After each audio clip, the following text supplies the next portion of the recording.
Hello, this is David Mandell, host of the podcast. Thanks for tuning in. As you likely know by now, we are in the summer, and so we are in the Summer Rewind series. As a reminder, this podcast is on an academic calendar. From September through June, we have new episodes every 2 weeks, new guests, and new episodes. We've been doing that for 6 seasons. Over the summer, we do the Summer Rewind series where I choose episodes not from this last season 6, but from season 5.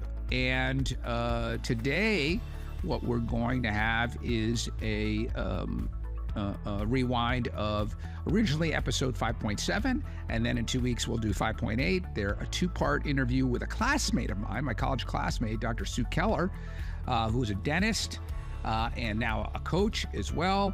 And she talks about her career and surviving some really difficult financial challenges in the practice of dentistry, where she practiced in Massachusetts, and how she started at a practice with someone else and then rolled out her own practice and expanded that and specialized and had to take on loans, and what 2008 meant for her practice. And I think it's a really interesting story because we got someone really well trained, very smart, but got into some financial difficulties because of some things that she learned and could have controlled better, and some things that she couldn't control, like the 2008 recession. So I think it's some real important lessons for all of us to be aware of, and the importance of really controlling what you can control and being conservative in terms of the financial approach to a private practice. So this was originally titled Surviving Practice Challenges: A Journey Through Dentistry, Bankruptcy, and Reinvention, Part 1, with Dr. Sue Keller. Before we start, I want to let you know about another free resource. Of course, this is free. Of course, you can get our books for free. You can go to OJM Bookstore or to the OJM group and go to the podcast page and click through to get a book that way. But there's also a resource over at Earned. Late 2025, OJM Group became part of Earned, a nationwide wealth management firm. We're focused on working with doctors. We've got over 20,000 clients. And I have some really excellent colleagues, other attorneys, CPAs, wealth managers, insurance experts, retirement plan experts, etc. And we launched something in the spring called the Earned Institute. It has a lot of great written content, some good video stuff. So if you're interested in learning more about all areas of wealth planning, go to earned.com/institute.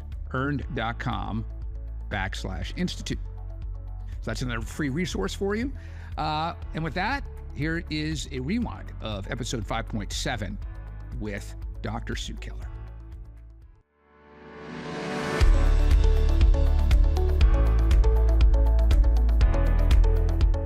Welcome to the Wealth Planning for the Modern Physician podcast, hosted by David Mandell, an attorney, author, and OJM Group partner.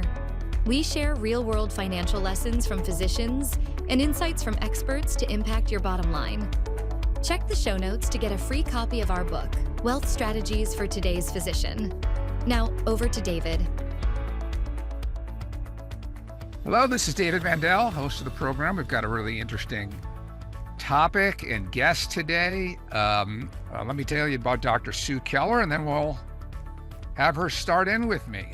So, Dr. Sue Keller is a graduate at Harvard University. Now, she also is a classmate of mine. We're both class of 1990, so that's exciting. My first classmate on the podcast. She earned her doctorate in dental medicine at the University of Connecticut School of Dental Medicine and trained at Hartford Hospital in Connecticut as a general practice resident in dentistry. She now pursues several career passions. She is a community vaccinator all over Massachusetts, a life coach supporting people who want to live their best lives. We're going to talk a bit about that.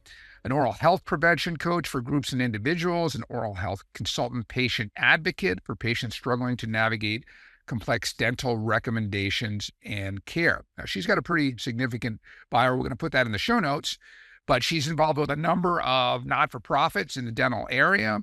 And I'll tell you a couple things about her personally. She lives in Deerfield, Mass. and Hamden, Connecticut, is a new empty nester with 2 young adult children. She spends times with friends rowing, sculling, hiking, swimming, playing symphonic double bass. I might have to hear about what that is.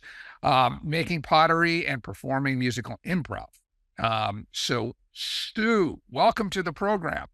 Thank you, David. Thank you for having me. I'm really happy to be here and be able to share some of the wisdom that I've gathered over the years through my experience and with your listeners.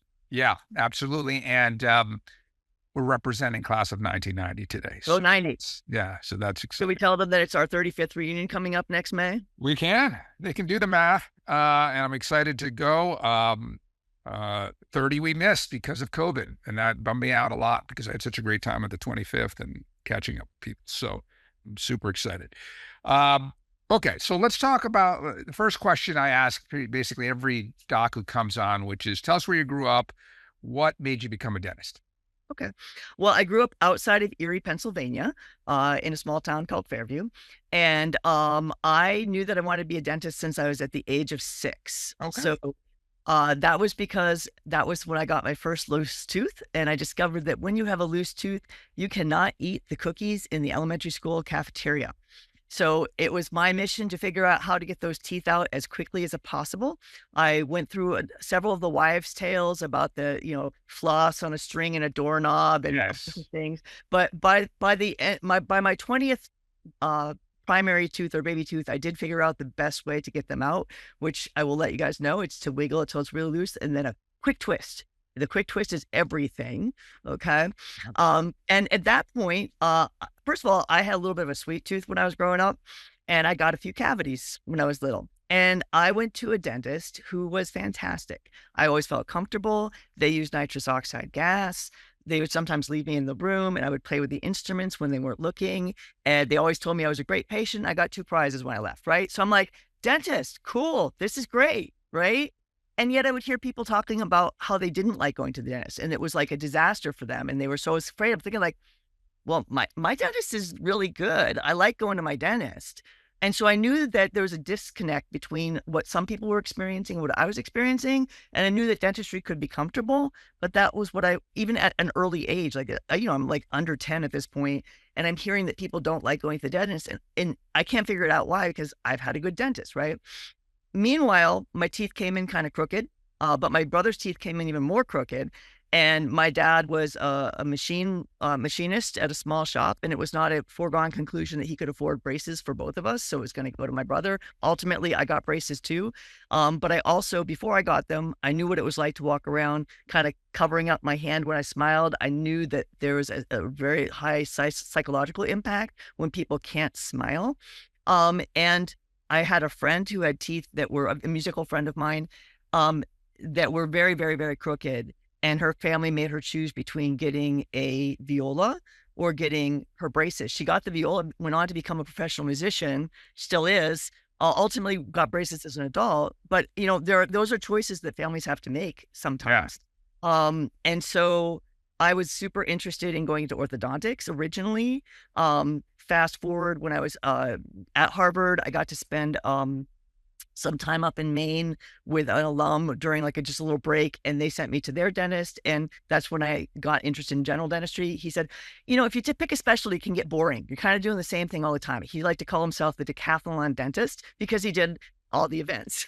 Right. And so very apropos. Recording this in the Olympics. By the time it comes out, it will not, but there might even be and honestly, it can get boring being a specialist, right? Yeah. And so the idea of being able to do different things appealed to me, and ultimately I became a general dentist. Yeah, that makes sense. Yeah, I mean, listen, we've got a bunch of clients who are orthodontists and family friends, and they have great careers. But I could imagine if you're doing that same thing every time, every day, that it may not be as stimulating as where you got to deal with something new every patient, or there's a lot of variety. Yeah. So let's talk about our main focus today, is going to be 2 topics. One is going to be your private practice and the financial issues that you dealt with. And then your shift in your career and your second career and the things you're doing. Because I think there's a lot of docs who have private practices who listen, and a certain percentage of them are going to have financial issues, and I want them to hear from someone who's gone through it. Yeah. So let's talk about the practice. Did you open it straight out of career? Did you join an existing practice? Tell us how because I know it was almost 25 years you were in this practice. So how did it start?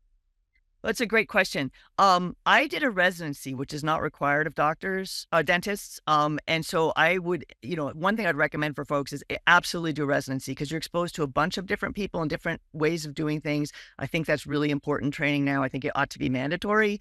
And so I did this residency and I would have liked to have associated in a practice. I didn't set out to want to start my own practice, but I couldn't, we were already living in Deerfield. My husband already had his job. And I knew that if I associated within, let's just say within 30 miles of my practice, I might be then required to sign a restrictive covenant.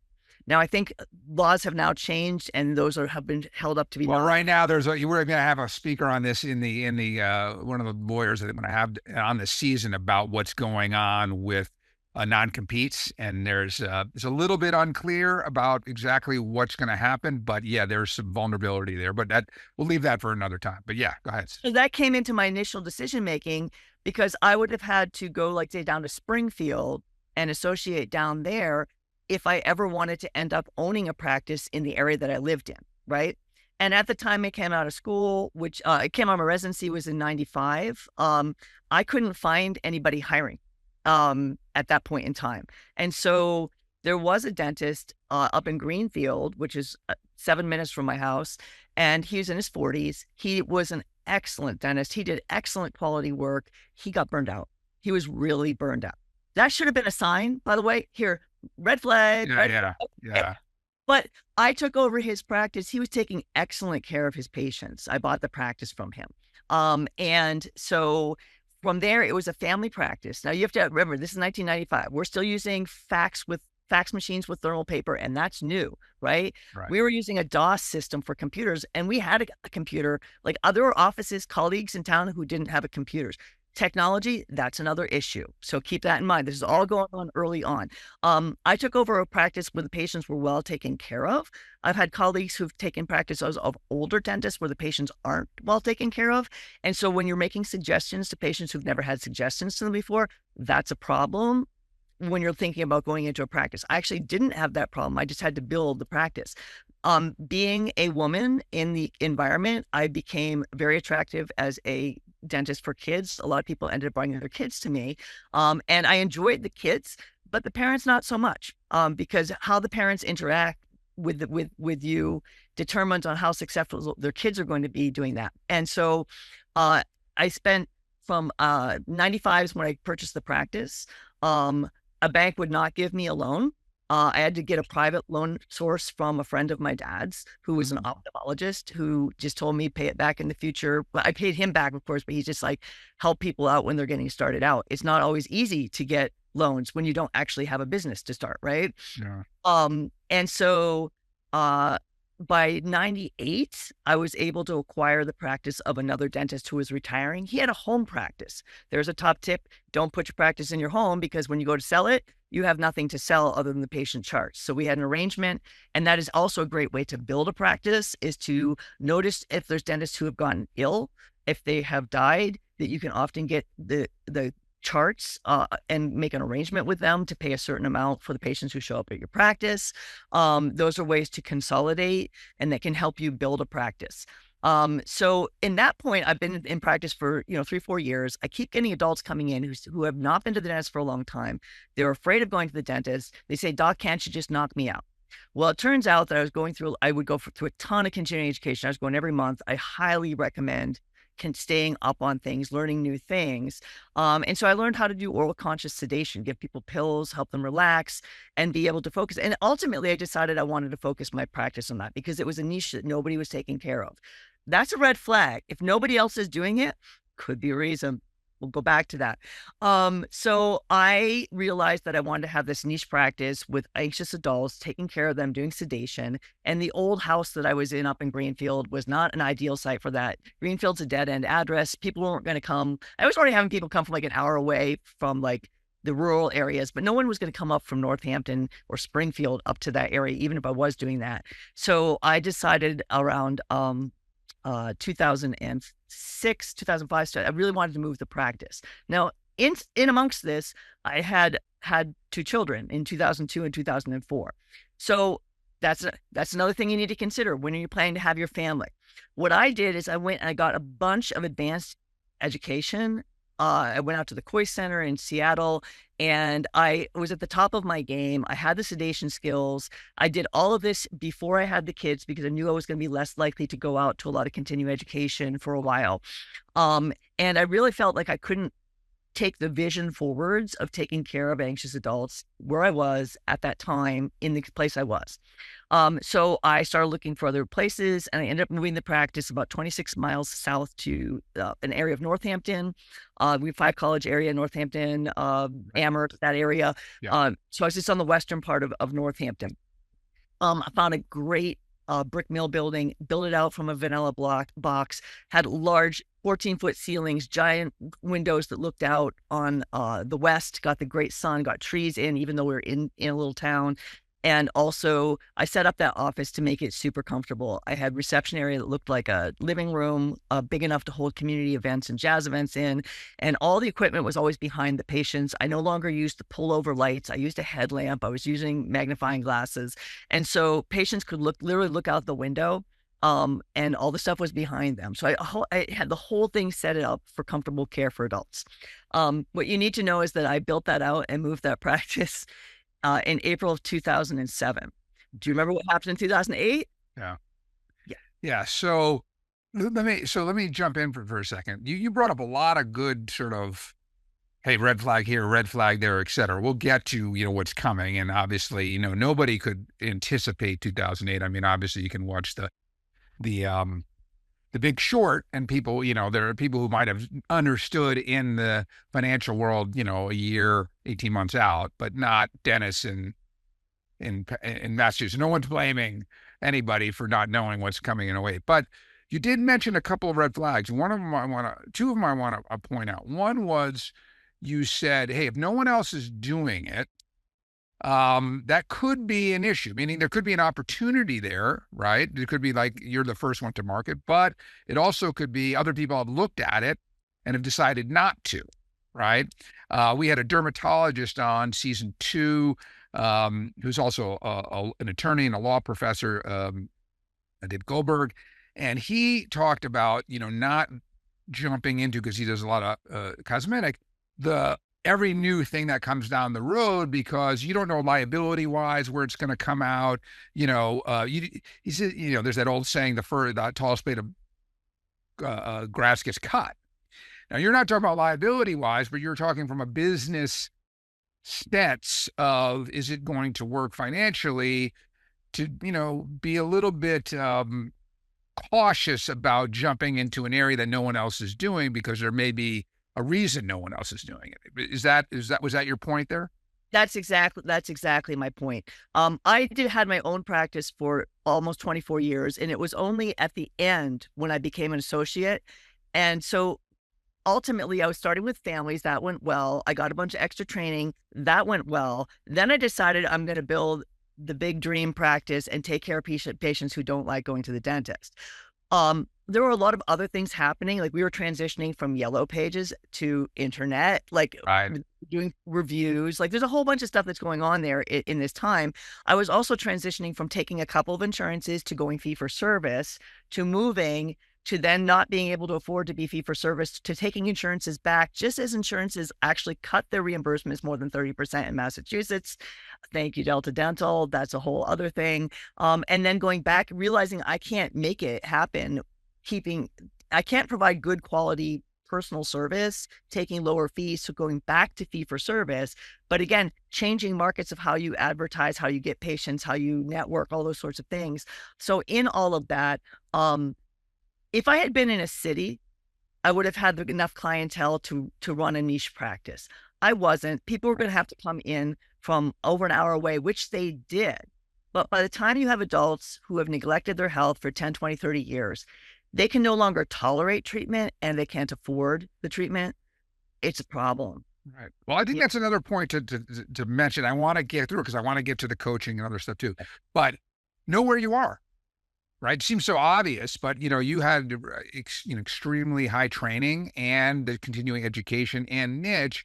And while there is some wealth in Western Mass or, around the universities, et cetera. It's not being in Boston, right? It's not being in a major metro area where some of these things may have been mitigated by the fact that, hey, I can pull patients and they can pay fee for service and I'm specialized and, it's different. Again, for a firm like ours, we have a specialization. It's not that we charge more than any other firm, but we don't need to put our hands on our patients, right? We're doing this virtually. You need to be there. So, and docs listening to this obviously need to do. Okay. So let's fast forward now, 2008.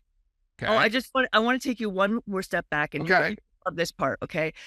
I only had $70,000 in debt. I had 10,000 from Harvard. I was a scholarship student, and I only had 60 coming out of UConn.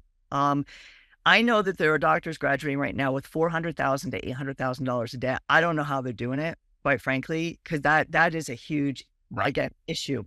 But I was so burdened by the $70,000 plus the $135,000 loan I took out. I didn't take a salary for the first 3 years of my practice. I just worked to pay down my debt. That was a huge mistake. I should have paid down the debt slower. I should have invested in retirement, and I should have let that money grow. Young doctors, you have to put money into your retirement right away because you cannot make up for the compounding interest that you lose by holding it off. You have to invest in yourself, and you have to do that right away. I just want no, it's a great point. We talk about this being, the pay yourself first. There's a lot of, consultants who sort of have a different way of approaching it, but that's a very good point. It's extremely relevant to a wealth planning podcast. So I'm glad you made that point.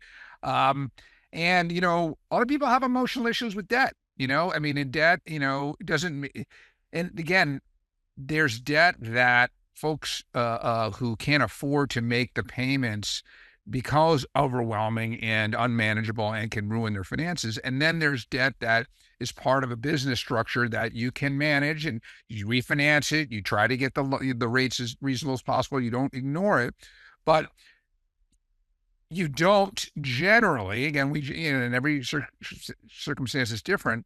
I'll just say myself, for example, I have used debt, whether it's business, whether it's personal, HELOCs, et cetera. And as long as the interest rate was reasonable, low, et cetera, I'm not rushing to pay that down because I can do better in my investments than that. Now, that's changed over the last couple of years. Interest rates have risen. So it may be more of a priority to pay it down, but I'm glad you made that point. Okay, so let's go to 2008. 2008. So I was able to get loans to build out the new practice. That seems to be something that banks are allowed to do, but not quite enough. So that's a red flag, being underfunded for what you need to happen. Because when the move actually happened, I lost 2/3 of my practice. I went from 600 patients, which is still low. Like I really should have had like 1,000 patients, 1,500 patients, 2,000 patients. At 600, and I lost 2/3 of them. I ended up with 150 patients as we hit the recession in 2008. Oh, and then my IT guy forgot to quote me $40,000 of installation costs. He only quoted me for the hardware, right? And the build out took more. So now I'm taking on more debt, putting it on some credit cards. People are no longer going to the dentist during the recession. Right. And I'm trying to hire staff in a new area and all that kind of stuff. So then the next factor is staff turnover, right? I have a high level of education. I want to do the best for my patients. I'm providing something that most people aren't providing in the sedation care realm of things. I can't find staff who are motivated to learn, to stay learning, so constant turnover. If I can practice at level 20, I'm actually practicing, struggling to practice a level 7 because I keep rolling over teaching people starting at 0, training them to 5, having to leave, training them to 3, training them to leave. You know what I'm saying? I can't, all this education I got, I actually could never put it into use other than the fact that I knew what not to do, how not to hurt people. But I went back to doing like the bread and butter dentistry. I never got to go ahead and do the advanced stuff. And that's not a bad thing because quite frankly, unless you're doing the advanced stuff all the time, you actually aren't going to get the experience that you need in order to take care of the difficult cases. And when people come in with difficult cases, they have expectations. And if you can't meet those, you're actually going to lose money on the complex cases and you actually make more money on the bread and butter kind of cases.